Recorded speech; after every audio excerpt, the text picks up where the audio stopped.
100 years, we will technically and absolutely be reduced to a minority, north, south, east and west. In England, in Scotland, in Wales, in Ireland, north and south. In the whole of the British Isles. And it's coming. And when you are a minority, you play all the games, which is what political correctness is. It's the game. Anyone who says anything, you use it against them, you assert yourself by saying you're a victim, and then we've got a right to say it, and you play all these games, which is what it is in wrestling and arm wrestling. No, it's my counter. No, you said this remark. I'm having you up before this committee. You do all this sort of nonsense, and we'll be playing these games. We'll be reduced to this in our own country, in our own land, in our own society.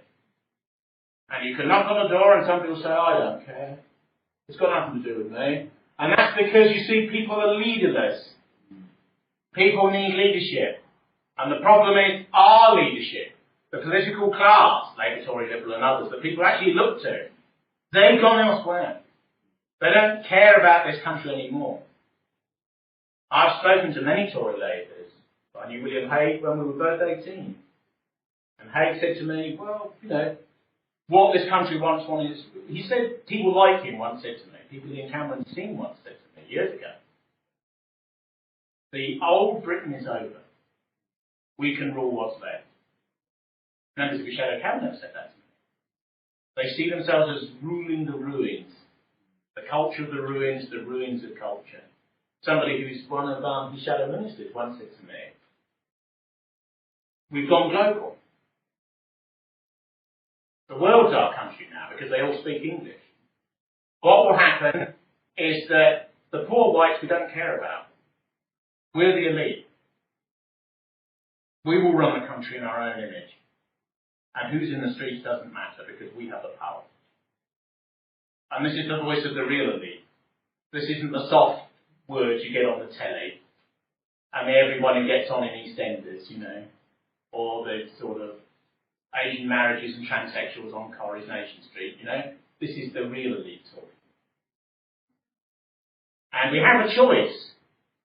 Because every time you vote Tory, New Labour and Liberal, with different wordage and discussion about 20% that they agree to disagree on, that's what you're going to get. And you're going to get more of it, not less. If you vote for them, you'll get more immigration. If you vote for them, you'll get more laws to prevent people saying they have an issue about it. If you vote for them, you'll get more foreign adventures. If you vote for them, you'll get less indigenous jobs. More people. I wrote things in the past because I was in the Tories many, many years ago. I made a choice. A long time ago because the generation of Michael Gove, Cameron's younger than me, but the generation of the people around him, just about, were in the Tory Party, were in the Federation of Conservative Students, were in the National Association of Conservative Graduates when I was in it. And they've made peace with what exists now. William Hague said to me, he said, Jonathan, he said, why are you becoming a fascist? and I said, well, you have to understand that's the term they use. And I said, well, I don't want this society to become what it's quite clearly beginning to become. This is the early 80s. And he said, there's no alternative. There's no alternative. You either stick with us or you go outside. Cameron is actually saying that 25 years long, directly. A Mancunian councillor from a white part of South Manchester said she didn't want an Asian Tory MP to be selected as part of the A-list that Cameron's introduced, so-called A-list. And Cameron said, get out. There's a party you can join, love, get out. We know which party he's talking about. You can clear up to them. He's making it quite clear. In the past, the Tories would tolerate some right-wing populism, some Powellites, some anti-federalites who shifted a bit further. No longer. If you come out with this stuff, will be purged. When I was 18, there were a brace of MPs who could have been in the Pence party, inside the Tory party. Bell, Amory, all these people. Everyone knew they were there. They're dead now, that's gone. The coherent right within the Tory party no longer really exists. The choice is, accept what's happened, or go outside. And if Cameron and these others were here and they were prepared to be honest, they would say, if you want to oppose what's happened, it will involve conflict within our society. And we don't want that. I attended dinners with these people like them, 15, 17 years ago, and they said, Powell was a genius, he was the last to speak, but it's happened now, it may have been a disaster, they could be in serious trouble for even vouchsafing this now. But nothing can be done. I had editors of national newspapers sat in front of the table where I was with others, and they say, nothing can be done. These far-right parties, this is what they say amongst themselves, these far-right parties are for the plebs, they're for those who can't accept what's happened. If you can't take it, go abroad. Because this is what they think. Because they're too cowardly to do anything else. And they're too integrated into what exists now to want to do anything else. But in their hearts, they wish it hadn't happened. They wish they hadn't happened. One of Cameron's key aides said to me 14 years ago, he said it's un-British to oppose what's happened. Because he said it involves intolerance. And I said, well, what about tolerance for our identity then? And he said, we can't go there. We can't go there. We've got to go with what's happened. And he said to me, and we've got to plead for forgiveness from these other groups. Plead for forgiveness from these other groups, because they might come for us later. This is what they say amongst themselves. Because you see, there's two discourses in the society. What people say in the public space, and what people say behind. And it will be very, very interesting if people could actually know what the people they see on the box all the time actually say behind.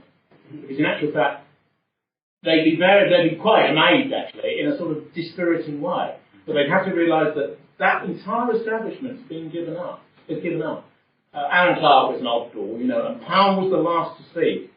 Powell was the last to speak. That's why when he died, they all attended his funeral. Everyone attended his funeral. What a great man he was. But the reason they were attending the funeral wasn't because he wrote lyrics in ancient Greek. Wasn't because he became a Unionist MP. Wasn't because he was opposed to the EU. There's been loads of politicians on the Labour side who are opposed to the EU.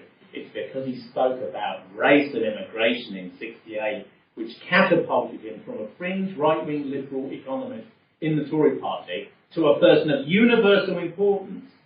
That's why he spoke. When Paul Foot, the Trotskyist journalist, said this man is the most dangerous man in Britain, it's because he's become so. Skinheads in Chelsea, sort of on the Chelsea shed, used to shout, Enoch, Enoch, Enoch. A man who in one sense had nothing in common with them at all. But what they were chanting his name for was because he'd spoken for them. And he was the last to speak for them. And I attended a meeting with Powell the year before he died. And somebody said, but you wanted violence, you talked about rivers of blood. And you know, he never lost his Birmingham accent. He said, my dear boy, he said, rivers of blood is from Virgil. I was just looking into the future. If you allow the world to come to your own country, what do you think will happen? He said, look at the reverse. If we were Vietnamese and 70 million whites came to us, that's what had happened to the United States by the time that he spoke. What do you think would happen? And the chap just threw up his hands and said, we can't do anything. So that's what it's like. It's either we will have the courage to form a new elite from out of the indigenous population, from rather tough-minded people from the three major classes, or we won't.